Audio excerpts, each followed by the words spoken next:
How generations of Russians have tried to influence American elections. To view the full article, click the first link in the description below. Intervening in other countries and covertly supporting allies was in the Bolsheviks' DNA in 1917. It would take another generation and a Second World War for Americans to start playing the same game.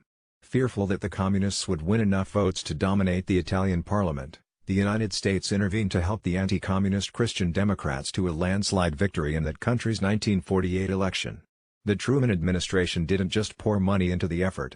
Foreshadowing the micro-targeting of the Facebook era, Scheimer recounts how Italian Americans were encouraged to participate in a huge letter-writing campaign. An estimated 10 million messages were sent to relatives back home warning of the dangers of communism. America's successful covert intervention in 1948 became a touchstone for the CIA. The Italian example was, in the words of the agency's official historian, David Robarg, a template that would be energetically applied to Cold War elections elsewhere. Meanwhile, the Soviets were having some successes in Europe by focusing on individual politicians.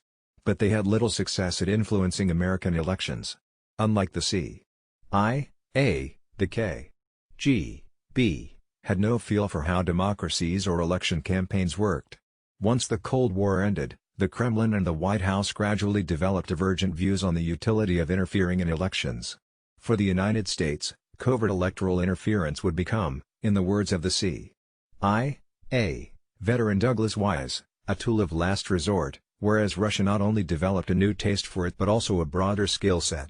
After Russia gobbled up the Crimea in 2014 and President Obama joined Europe in trying to stop the Kremlin's expansionism, Putin ordered this toolkit to be used against the United Kingdom during the Brexit campaign, and against us. The book's concluding section is sobering. The vulnerability of America's patchwork quilt of 50 separate. To view the full article, click the first link in the description below.